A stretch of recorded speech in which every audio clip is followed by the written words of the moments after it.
ಶ್ರೀ ತರಳಬಾಳು ಜಗದ್ಗುರು ವಿದ್ಯಾಸಂಸ್ಥೆ ಸಿರಿಗೆರೆ, ಶ್ರೀ ರಂಗನಾಥ ಸ್ವಾಮಿ ಗ್ರಾಮಾಂತರ ಪ್ರೌಢಶಾಲಾ ಕೆಂಚಾಪುರ. ನನ್ನ ಹೆಸರು ಭಾಗ್ಯಲಕ್ಷ್ಮಿ ಎಂ. ನಾನು 8ನೇ ತರಗತಿ ವಿದ್ಯಾರ್ಥಿನಿ. ಈ ದಿನ ನಾವು ಮಗದ ಸಾಧ್ಯವೇ ಎಂಬ ಪಾಠವನ್ನು ತಿಳಿದುಕೊಳ್ಳೋಣ.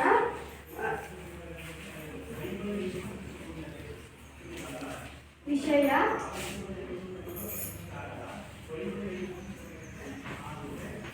ಮಾತೃಭಾಷೆ ಕನ್ನಡ.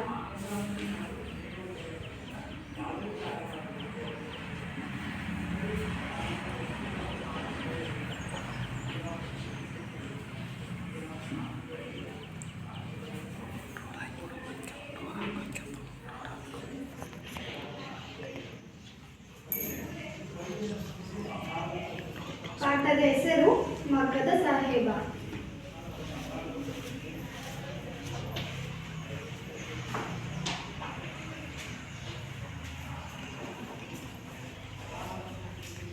ಈ ದಿನ ನಾವು ಕೃತಿಕಾರರ ಪರಿಚಯವನ್ನು ನೋಡ್ಕೊಳ್ಳೋಣ. ಎಲ್ಲರೂ ಕೃತಿಕಾರರ ಪರಿಚಯ ತೆಗೆದಿದ್ದೀರಾ?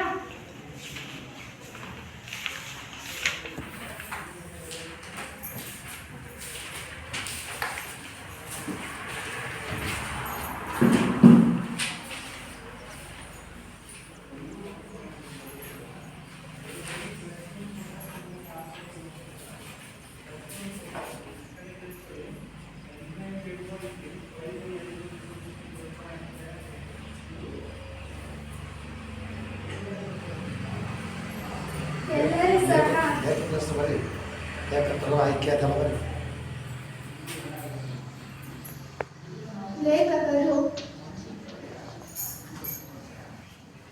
ಬಾಗಲೋಡಿ ದೇವರಾಯ.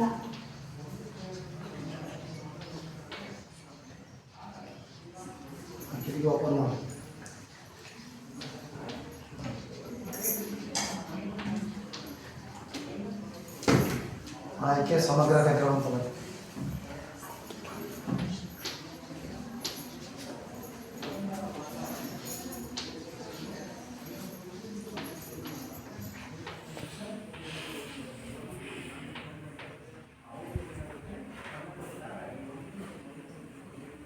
ಈಗ ನಾವು ಕೃತಿಕಾರರ ಪರಿಚಯ ನೋಡೋಣ.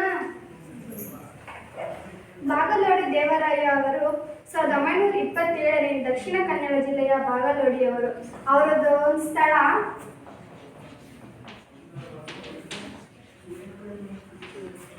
ದಕ್ಷಿಣ ಕನ್ನಡ ಜಿಲ್ಲೆಯ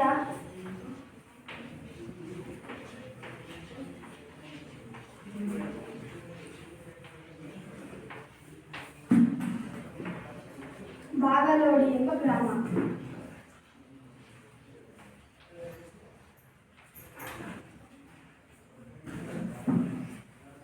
ಮಂಗಳೂರಿನ ಸರ್ಕಾರಿ ಕಾಲೇಜಿನಲ್ಲಿ ಇಂಗ್ಲಿಷ್ ಪ್ರಾಧ್ಯಾಪಕರಾಗಿದ್ದರು. ಆ ಕಾಲಕ್ಕೆ IAS ಪರೀಕ್ಷೆಯಲ್ಲಿ ತೇರ್ಗಡೆ ಹೊಂದಿ ವಿದೇಶಿ ಸೇವೆಗೆ ಆಯ್ಕೆಯಾದರು. ಮಾಸ್ತಿ ಇವರು ಸಮಕಾಲೀನರು. ಅದಲ್ಲದೆ ಸಣ್ಣ ಕಥೆಗಳನ್ನು ಬರೆದವರು. ಅವರು ರಾಯಭಾರಿಯಾಗಿ Italy, Nepal, Nigeria, Philippines, New Zealand, Bulgaria ಮೊದಲಾದ ದೇಶಗಳಲ್ಲಿ ಕಾರ್ಯನಿರ್ವಹಿಸಿದರು. ಇವರ ಕಥಾ ಸಂಗ್ರಹಗಳೆಂದರೆ ಹುಚ್ಚು ಮುನಸಿಫ ಮತ್ತು ಇದರ ಕಥೆಗಳು, ಆರಾಧನಾ, ರುದ್ರಪ್ಪನ ರೌದ್ರ ಮತ್ತು ಇತರ ಕಥೆಗಳು. ಬಾಗಲೋಡಿ ದೇವರಾಯ ಅವರು ಒಟ್ಟು 26ನೇ ಕಥೆಗಳು ಬರೆದಿದ್ದಾರೆ. ಇವರು 1985ರಲ್ಲಿ ನಿಧನರಾದರು. ಈಗ ನಾವು ಪಾಠ ನೋಡ್ಕೊಳ್ಳೋಣ.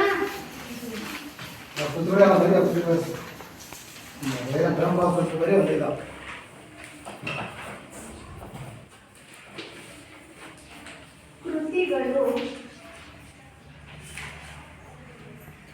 ರುದ್ರಪ್ಪನ ರೌದ್ರ,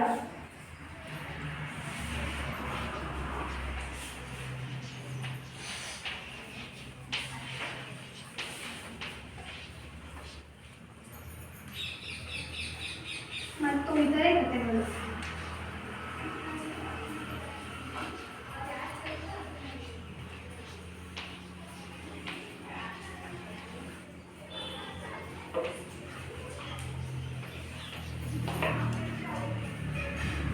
ಒಂದು ಪಾಠದ ಪ್ರವೇಶನನ್ನು ನೋಡ್ಕೊಂಡು ಹೋಗೋಣ. ಪ್ರವೇಶ ತೆಗೆದಿದ್ದೀರಾ? ಪ್ರವೇಶ ಬಹಳ ಜನಪ್ರಿಯ ಸಾಹಿತ್ಯ ಪ್ರಕಾರಗಳಲ್ಲಿ ಸಣ್ಣ ಕಥೆಯೂ ಒಂದು. ಕಥೆಗಳನ್ನು ಹೇಳುವುದು ಹಾಗೂ ಕೇಳುವುದು ಮಾನವನ ಹುಟ್ಟುಗುಣ. ನಮ್ಮ ಹಿರಿಯರು ತಮ್ಮ ಮಕ್ಕಳಲ್ಲಿ ಆಸಕ್ತಿ ಕೆರಳಿಸಿ ಕುತೂಹಲ ಉಂಟು ಮಾಡಲು, ಮನಸ್ಸಿಗೆ ಮುದ ನೀಡಲು ಮನಸ್ಸನ್ನು ನಡೆಸುವ ಕಥೆಗಳನ್ನು ಹೇಳುತ್ತಿದ್ದರು. ಈ ಕಥನ ಕಲೆಯು ವಿಸ್ತಾರಗೊಂಡು ಕೆಲವು ಸಾಹಿತಿಗಳು ಮತ್ತು ಶೈಲಿ ನಿರೂಪಣೆಗಳಿದ್ದವು ಪರಿಣಾಮಕಾರಿಯಾದ ಮಾರ್ಪಾಡುಗಳನ್ನು ಮಾಡಿ ಸಣ್ಣ ಕಥೆ ಎಂಬ ಸಾಹಿತ್ಯ ಪ್ರಕಾರವನ್ನು ಪ್ರಚುರಗೊಳಿಸಿದರು ಮತ್ತು ಸಂಕ್ಷಿಪ್ತತೆ, ವಾಸ್ತವತೆಗಳು ಇದರ ಗುಣಗಳಾಗಿವೆ. ಶಿಕ್ಷಣ, ಬದುಕಿನ ಏಳು ಬೀಳುಗಳು, ಸ್ವಉದ್ಯೋಗ, ವಿಜ್ಞಾನ ಮೊದಲಾದವುಗಳು ಸಣ್ಣ ಕಥೆಗೆ ವಾಸ್ತವವಾಗಿವೆ. ಪ್ರಸ್ತುತ ಕಥೆಯಲ್ಲಿ ಬಹುಮುಖ್ಯವಾಗಿ ಇಂದು ವಿನಾಶದ ಅಂಚಿನಲ್ಲಿರುವ ಗುಡಿ ಕೈಗಾರಿಕೆ ನಮ್ಮ ಶಿಕ್ಷಣದಲ್ಲಿ ನೀಡಬೇಕಾದ ಮಹತ್ವವನ್ನು ಸಾದರಪಡಿಸುವ ಉದ್ದೇಶವಿದೆ. ತಂದೆಯ ಆಸೆಯಂತೆ ಸರ್ಕಾರಿ ಉದ್ಯೋಗವನ್ನೇ ಅವಲಂಬಿಸಿದೆ. ಸ್ವಯಂ ಉದ್ಯೋಗ ಕಂಡುಕೊಳ್ಳುವ ಯುವಕನೊಬ್ಬ ರಾಷ್ಟ್ರಮಟ್ಟದ ಗೌರವವಾದನಿಗೆ ಪಾತ್ರನಾಗುವುದೇ ಇಲ್ಲಿಯ ಕಥಾವಸ್ತು. ಪಾಠ ನಾನು ನೋಡ್ಕೊಂತ ಹೋದ್ರೆ, ಮಕ್ಕದ ಸಾಹೇಬ ಅಂದರೆ ಅಬ್ದುಲ್ ರಹೀಂ ಸಾಹೇಬ್. ಅವನು ಮಗವನ್ನು ಮುಟ್ಟದೆ 20 ವರ್ಷಕ್ಕೂ ಹೆಚ್ಚಾಗಿದೆ. ಆದರೂ ಅವನನ್ನು ಮಗದ ಸಾಹೇಬನೆಂದೇ ಕರೆಯುವುದು ವಾಡಿಕೆ. ಅವರ ಪೂರ್ವಜರು ಸಾಹೇಬ್ ಬಹದ್ದೂರ್ ಮಗದ ಹುಸೇನ್ ಸಾಹೇಬರು ಜನಪ್ರಿಯ ಮತ್ತು ಧನವಂತ ವ್ಯಕ್ತಿಯಾಗಿದ್ದರು. ಅವರು ಮಸೀದಿ ಮಾತ್ರವಲ್ಲ, ದೇವಸ್ಥಾನವನ್ನು ಕಟ್ಟಿಸಿದರು. ಇಂದಿಗೂ ಈ ದೇವಸ್ಥಾನದಲ್ಲಿ ರಥೋತ್ಸವದ ಸಮಯದಲ್ಲಿ ಅವರ ಮನೆತನದ ಹಿರಿಯ ಪ್ರತಿನಿಧಿಗೆ ಎಲ್ಲರಿಗಿಂತಲೂ ಮುಂದಾಗಿ ಪ್ರಸಾದವನ್ನು ಪಡೆಯುವ ಹಕ್ಕಿದೆ. ಇಂತಹ ಸಂಪ್ರದಾಯ ಪದ್ಧತಿಗಳು ಇಂದಿಗೂ ಕರ್ನಾಟಕದಲ್ಲಿ ನಡೆಯುತ್ತಿವೆ. ಇದರಿಂದ ಪೂರ್ವಜರಲ್ಲಿ ಎಂತಹ ಘನತೆ, ಸದಾಚಾರ, ಸದ್ಭಾವನೆಗಳು ಇದ್ದವು ಎಂದು ತಿಳಿಯುವುದು. ಉದಾಹರಣೆಗೆ, ನನ್ನದೇ ಹುಟ್ಟೂರಿನ ಪಕ್ಕದಲ್ಲಿ ಮುಸಲ್ಮಾನರ ವಸತಿ ಇದೆ. ಅದರೊಳಗೆ ಒಂದು ಪವಿತ್ರ ಸ್ಥಾನವಿದೆ. ಅಲ್ಲಿ ಉರ್ಸ್ ಎಂಬ ಮುಸಲ್ಮಾನರ ಧಾರ್ಮಿಕ ಉತ್ಸವದ ಕಾಲದಲ್ಲಿ ನಮ್ಮ ಮನೆತನದ ಒಬ್ಬ ಪ್ರತಿನಿಧಿ ಇದ್ದೇ ಇರಬೇಕೆಂಬ ಸಂಪ್ರದಾಯವಿತ್ತು. ಗಣೇಶ ಚತುರ್ಥಿ, ಕೃಷ್ಣಾಷ್ಟಮಿಗಳ ಮರುದಿನ ಮುಸಲ್ಮಾನರ ಸಮಾಜದ ಪ್ರತಿಷ್ಠಿತ ಮುಖ್ಯಸ್ಥರು ನಮ್ಮ ಮನೆಗೆ ಬರುವುದು ಕುಶಲೋಪಚಾರ, ಮಾತನಾಡುವುದು ನಾವು ಅವರಿಗೆ ಮೋದಕ, ಉಂಡೆ, ಚಕ್ಕುಲಿ ಇತ್ಯಾದಿ ಹಬ್ಬದ ವೈದ್ಯ ಭೋಜನಗಳನ್ನು ವಿತರಣೆ ಮಾಡುವ ಸಂಪ್ರದಾಯವಿತ್ತು. ಒಂದು ಬಾರಿ ನಮ್ಮ ತಾಯಿ ಕಾಯಿಲೆ ಬಿದ್ದ ಕಾರಣ ತಂದೆಯವರು ಅಂಗಡಿಯಿಂದ ಲಡ್ಡುಗಳನ್ನು ಕೊಡುವುದಕ್ಕೆ ಅವರಿಗೆ ಬಹಳ ಸಿಟ್ಟು ಬಂತು. ರಾಯರೇ, ಅಂಗಡಿಯಿಂದ ತೆಗೆದುಕೊಳ್ಳಲು ನಮ್ಮಲ್ಲಿ ಮನವಿಲ್ಲ. ಮನೆಯಲ್ಲಿ ಕಾರ್ಯ ಇದ್ದರೆ ಒಂದು ತುಂಡು ಬೆಲ್ಲವನ್ನು, ಕಲ್ಲು ಸಕ್ಕರೆ, ಅರಳನ್ನು ಕೊಡಿ. ನಿಮ್ಮ ಹಬ್ಬದ ಪೂಜೆಯ ಪ್ರಸಾದವನ್ನು ನಾವು ತೆಗೆದುಕೊಳ್ಳುವುದು ತಲಾಂತರದಿಂದ ಬಂದ ಹಳೆಯ ಸಂಪ್ರದಾಯ. ಅಂಗಡಿಯ ಮಿಠಾಯಿಯನ್ನು ಪ್ರಸಾದವೆಂದು ಕೊಡುವುದು ಸರಿಯೇ ಎಂದು ಕೇಳಿಯೇ ಬಿಟ್ಟಿದ್ದರು.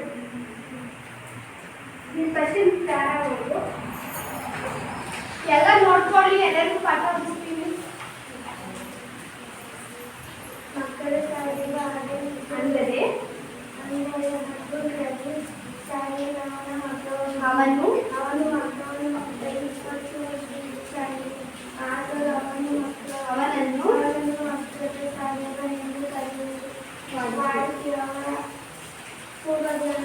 ಪೂರ್ವಜರು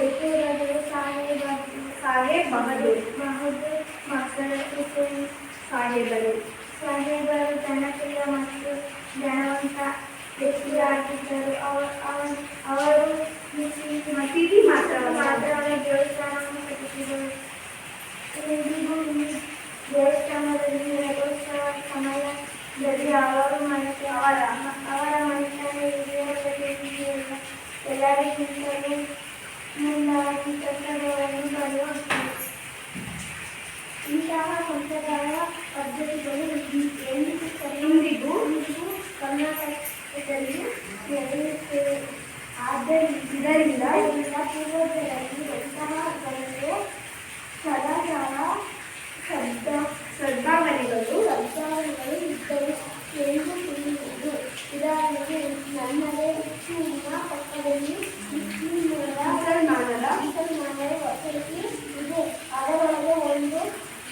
ಪವಿತ್ರ ಸ್ಥಾನ ಇದೆ. ಅಲ್ಲಿ ಎಂಬ ಮುಸಲ್ಮಾನರ ಧಾರ್ಮಿಕ ಉತ್ಸವದ ಕಾಲದಲ್ಲಿ ನಮ್ಮ ಮನೆತನದ ಒಬ್ಬ ಪ್ರತಿನಿಧಿ ಇದ್ದೇ ಇರಬೇಕೆಂಬ ಸಂಪ್ರದಾಯ ಇತ್ತು.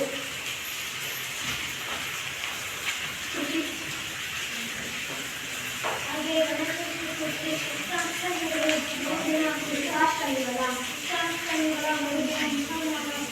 ಸಮಾಜದ ಪ್ರತಿಷ್ಠಿತ ನಮ್ಮ ಮನೆಗೆ ಬರುವುದು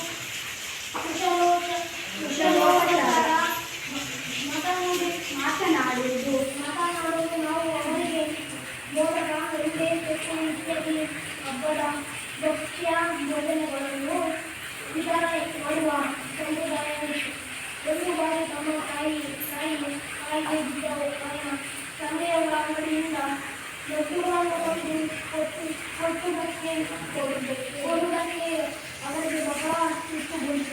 ರಾಯರ ಅಂಗಡಿಯಿಂದ ತೆಗೆದುಕೊಳ್ಳಲು ನಮಗೆ ಹಣವಿಲ್ಲದೆ ಮನೆಯಲ್ಲಿ ಕಾಯಿಲೆ ಇದ್ದರೆ ಅವರು ಎಲ್ಲವನ್ನೂ ಕಲ್ಲು ಸಕ್ಕರೆ ಹರಳನ್ನು ಕೊಡಿ. ನಿಮ್ಮ ಹಬ್ಬದ ಪೂಜೆಯ ಪ್ರಸಾದವನ್ನು ನಾವು ತೆಗೆದುಕೊಳ್ಳುವುದು. ಕಲಾಕಾಲದಿಂದ ಬಂದ ಹಳೆಯ ಸಂಪ್ರದಾಯ ಅಂಗಡಿ ವಿದಾಯಿಯನ್ನು ಪ್ರಸಾದವನ್ನು ಕೊಡುವುದು ಸರಿಯೇ ಎಂದು ಹೇಳಿದರು.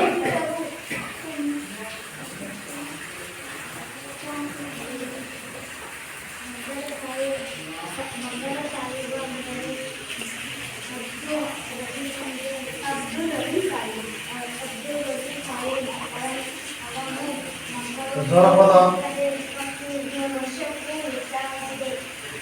ಆದರೆ ಅವನನ್ನು ಮಕ್ಕಳ ಕಾರ್ಯದರ್ಶಿಗೆ ಕರೆಯುತ್ತಿದ್ದರು. ಕರೆಯುವುದು ಅಡಿಗೆ ಅವರ ಪೂರ್ವಜರು ಅಜ್ಜಿಯವರ ಮಕ್ಕಳ ಹುಸೇನ್ ಸಾಹೇಬರು ಜನಪ್ರಿಯ ಮತ್ತು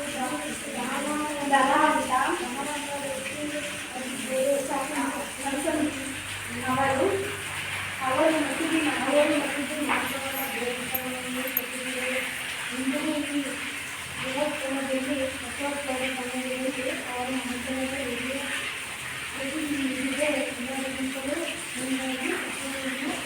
ಪಡೆಯುವ ಹಕ್ಕಿದೆ. ಇಂತಹ ಸಂಪ್ರದಾಯ ಪದ್ಧತಿಗಳು ಇಂದಿಗೂ ಕರ್ನಾಟಕದಲ್ಲಿ ನಡೆಯುತ್ತಿವೆ. ಇದರಿಂದ ಪೂರ್ವಜರಲ್ಲಿ ಅಂತಹ ಘನತೆ ಸದಾಚಾರ ಸದ್ಭಾವನೆಗಳು ಇದ್ದವು ಎಂದು ತಿಳಿಯುವುದು. ಉದಾಹರಣೆಗೆ ನಮ್ಮದೇ ವ್ಯಕ್ತಿಗಳ ಪಕ್ಷದಲ್ಲಿ ಮುಸಲ್ಮಾನರ ಅವಧಿಗೆ ನಗರದಲ್ಲಿ ಒಂದು ಪವಿತ್ರ ಸ್ಥಾನವಿದೆ. ಅಲ್ಲಿ ಎಂಬ ಮುಸಲ್ಮಾನರ ಧಾರ್ಮಿಕ ಉತ್ಸವದ ಕಾಲದಲ್ಲಿ ನಮ್ಮ ಮನೆತನದ ಒಬ್ಬ ಪ್ರತಿನಿಧಿ ಅದೇ ಇರಬೇಕೆಂಬ ಸಂಪ್ರದಾಯ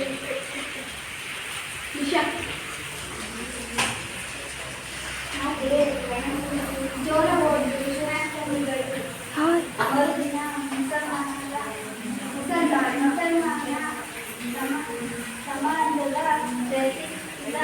ನಿಶ್ಚಯಿಸಿದರು. ನಮ್ಮ ಮನೆಗೆ ಬರುವುದು, ಕುಶಲೋಪಚಾರ ಮಾತನಾಡುವುದು ಹಾಗೂ ಅವರಿಗೆ ಮೋದಕ ಉಂಡೆ ಚಟ್ನಿ ಇತ್ಯಾದಿ ಹಬ್ಬದ ಭಕ್ಷ್ಯಗಳನ್ನು ವಿತರಣೆ ಮಾಡುವ ಸಂಪ್ರದಾಯವಿತ್ತು.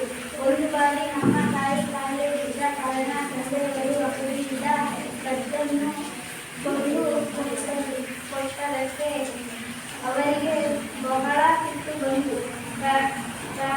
ತಾಯರೇ ಅಂಗಡಿಯಿಂದ ತೆಗೆದುಕೊಳ್ಳಲು ನಮ್ಮಲ್ಲಿ ಹಣವಿಲ್ಲವೇ?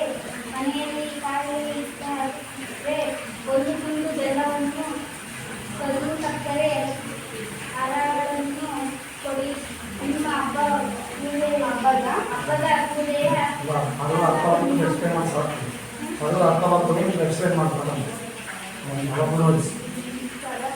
ಪ್ರಸಾದವನ್ನು ನಾವು ತೆಗೆದುಕೊಳ್ಳುವುದು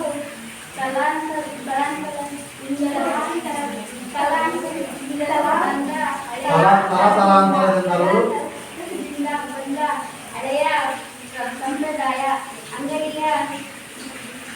ಮುದ್ದಾಯಿಯನ್ನು ಪ್ರಸಾದವೆಂದು ಕೊಡುವುದು ಸರಿಯೇ ಎಂದು ಕೇಳಿಯೇ ಇದ್ದರು.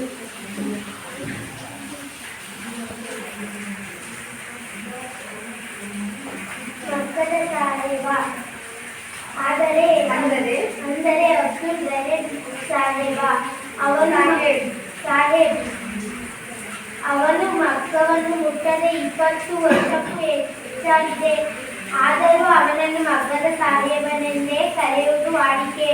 ಅವರ ಪೂರ್ವಜರು ಸಾಹೇಬ್ ಬಹದ್ದೂರ್ ಮಕ್ಕದ ಸಾಹೇಬರು ಜನಪ್ರಿಯ ಮತ್ತು ಮಕ್ಕದ ಹುಸೇನ್ ಸಾಹೇಬರು ಜನಪ್ರಿಯ ಮತ್ತು ಧನವಂತ ವ್ಯಕ್ತಿಯಾಗಿದ್ದರು. ಅವರು ಮಸೀದಿ ಮಾತ್ರವಲ್ಲ ದೇವಸ್ಥಾನಗಳನ್ನು ಕಟ್ಟಿಸಿದ್ದರು. ಇಂದಿಗೂ ಈ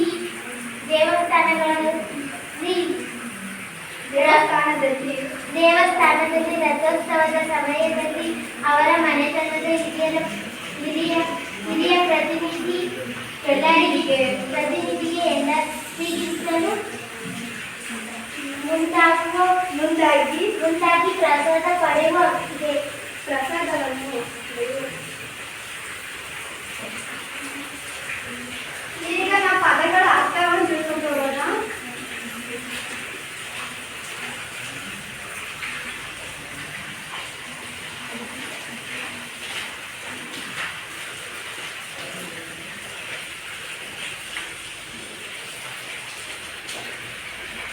ಆಧಿಪತ್ಯ ಎಂದರೆ ಯಜಮಾನಿಕೆ.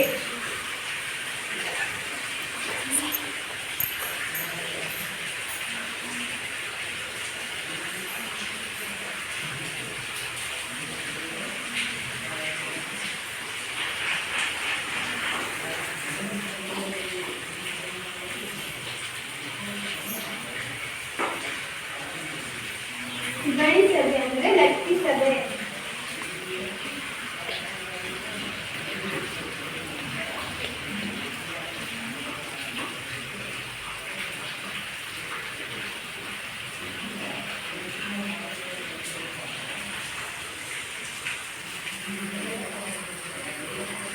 ಚಿಂದಿ ಅಂದರೆ ಚೂರು.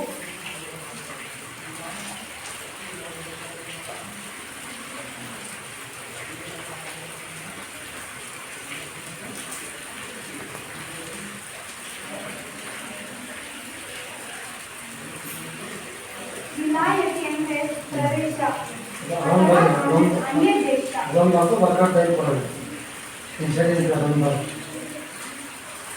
ವಿಲಾಯತಿ ಅಂದರೆ ವಿದೇಶ ಮಾಡ್ಕೊಳ್ಳೋದು.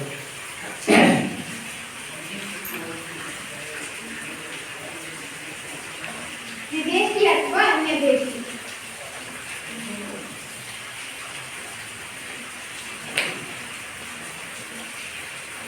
ಈ ಪದಗಳ ಅರ್ಥವನ್ನು ಬರ್ಕೊಳ್ತೀರಾ? ಬರ್ಕೊಳ್ಳೋ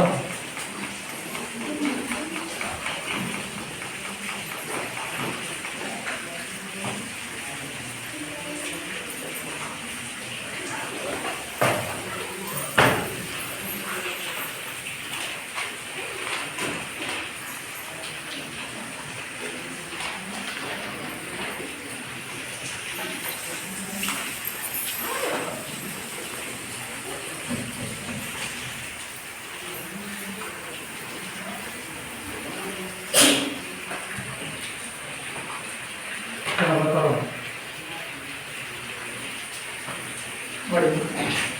ಆಧಿಪತ್ಯ ಅಂದರೆ ಯಜಮಾನಿಕೆ ಅಂತ ಬರ್ಕೊಳ್ಳಿ. ಗಣಿಸದೆ ಲೆಕ್ಕಿಸದೆ ಗಣಿಸದೆ ಲೆಕ್ಕಿಸದೆ. ಆಮೇಲೆ ಚಿಂತೆ ಅಂದರೆ ಚೂರು ಅಂತ ಬರ್ತಾರೆ. ನೋಡಿ, ವಿಲಾಯತಿ ಪದನ ಕಂಪಲ್ಸರಿ ಕೇಳಿದ ಪದ ಆಗ್ತದೆ. ವಿದೇಶಿ ಅಥವಾ ಅನ್ಯ ದೇಶಿ ಅಂತ ಬರ್ಕೊಳ್ಳಿ. ನೋಡಿ, ಈಗಾಗಲೇ ನಮ್ಮ ವಿದ್ಯಾರ್ಥಿ ತುಂಬ ಚೆನ್ನಾಗಿ ಮಕ್ಕಳ ಸಾಹೇಬರ ಬಗ್ಗೆ ಚೆನ್ನಾಗಿ ಮಾಹಿತಿಯನ್ನು ನೀಡಿದ್ದಾರೆ. ಇನ್ನೊಮ್ಮೆ ಕೇಳಿಸ್ಕೊಳ್ಳಿ. ಆ ಒಂದು ಮಕ್ಕಳ ಸಾಹೇಬ ಪಾಠದ ಲೇಖಕನ ಹೆಸರು ಭಾಗ ನೋಡಿ ದೇವರಾಯ ಅಂತಕ್ಕಂಥದ್ದು. ಈ ಒಂದು ಪಾಠವನ್ನು ಪ್ರಸ್ತುತ ಮಕ್ಕಳ ಸಾಹೇಬ ಪಾಠವನ್ನು ಸಮಗ್ರ ಕಥೆಗಳು ಅಂತಕ್ಕಂಥ ಪ್ರಶ್ನೆ ಹಚ್ಕೊಂಡಿದ್ದಾರೆ. ಆಯ್ಕೆ ಅಂದ್ರೆ ಒಂದೇನೆ, ಆಕರ ಗ್ರಂಥ ಒಂದೇನೆ, ಆಧಾರ ಗ್ರಂಥ ಒಂದೇನೆ. ಇವು ಒಂದ್ಸರಿ ಏನು ಮಾಡ್ತಾರಪ್ಪ ಅಂದರೆ ಮಗ್ಗದ ಸೇವೆ ಪಡೆದ ಲೇಖಕರು ಯಾವ ಅಂತ ಕೇಳಿದಾಗ ಮಾಗಲಡಿ ದೇವರಾಯ ಆಗ್ತದೆ. ಇಲ್ಲ ಏನು ಮಾಡ್ತಾರಪ್ಪ ಅಂತಂದರೆ ಮಾಗಲಡಿ ದೇವರಾಯ ಯಾವ ಪಾಠ ಬರೆದಿದ್ದಾರೆ ಅಂದರೆ ಮಗ್ಗದ ಇವರು ಕ್ರಿಸ್ತ ಶಕ 1927ರಲ್ಲಿ ಜನಿಸಿದ್ದಾರೆ.